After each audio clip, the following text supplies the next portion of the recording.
dos níveis da alma está vinculado ao nosso intelecto, outra parte da alma está vinculada aos instintos e às emoções. Emocionais, sim. Só a Kabbalah ela igual. explica com maestria. Tá. Mas o que você tem que entender é que você não é essa pessoa que você vê no espelho. Sim, somos um ser superior. Você é o Eu teu até espírito. brinco que a gente não é nosso coração, a gente não é nossa mente, a gente não é nosso fígado. É um ser superior.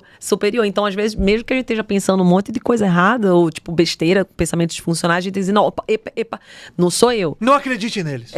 Não acredito nele. Faz parte da estratégia da má inclinação, porque existe uma má inclinação dentro do ser humano, que Deus a implementou, Deus a criou com um objetivo.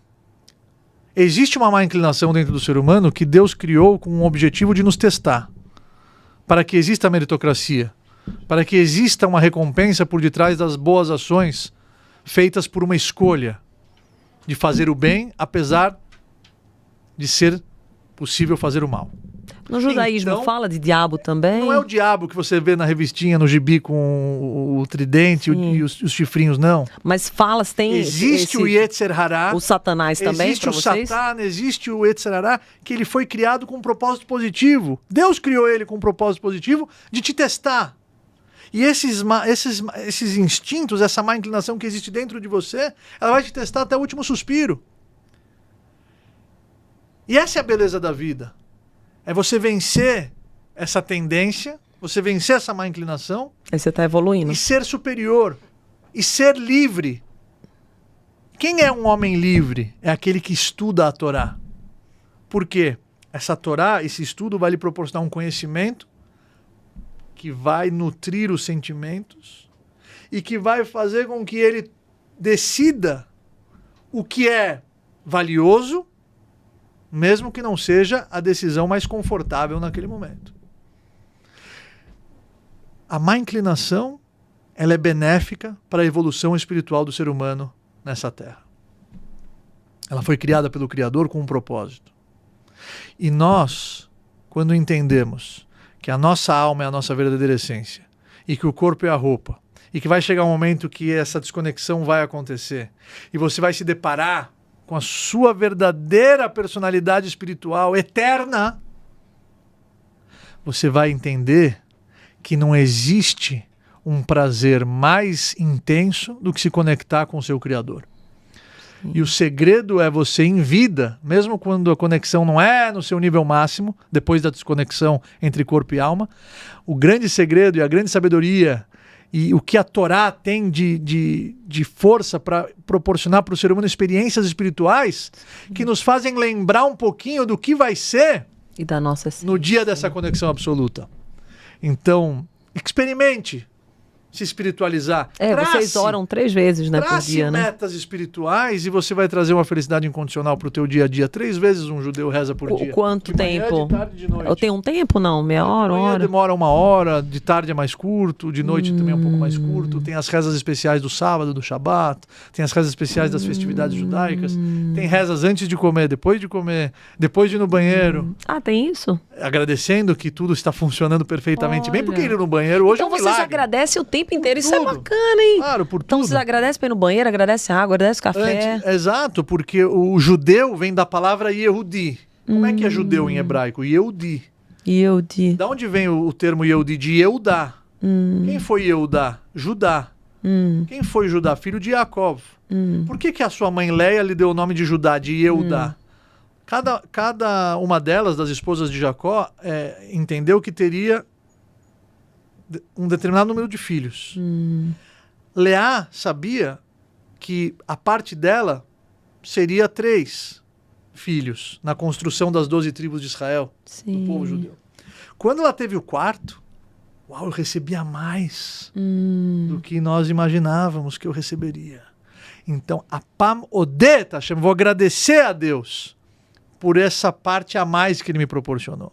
Então, a essência do judeu está vinculado à palavra Yehudi, que veio de Yehudá, que a raiz de Yehudá é Odaá, agradecimento. Que lindo. Então, agradecer faz parte da natureza do povo de Israel, do povo judeu.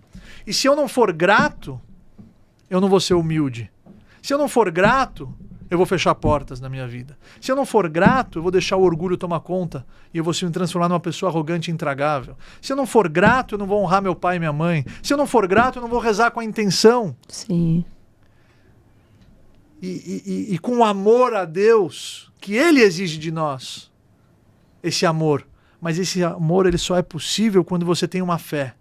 E essa fé só é possível quando você é grato. Porque a partir do momento que você reconhece que nada é seu, Uau. e que tudo é um presente, Verdade. você é a pessoa humilde, verdadeira. Moisés foi o homem mais humilde da face da terra. Mas ele também era o líder de Israel. Você acha que ele não sabia que ele era o líder? Claro que sabia.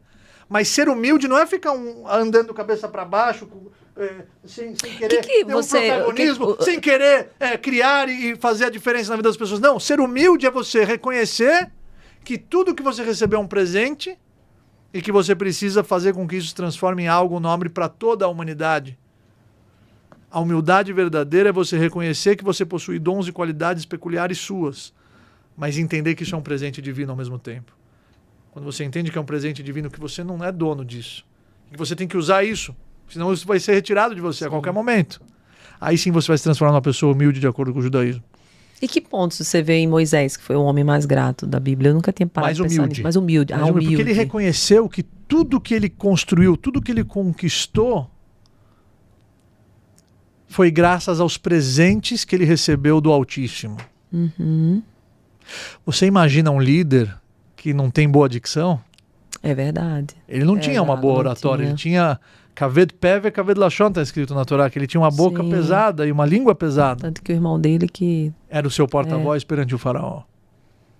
Como é que um líder não vai se comunicar de uma maneira que todos entendam? Ele precisa de um intérprete. Deus de Deus, É aí que está o segredo da liderança verdadeira.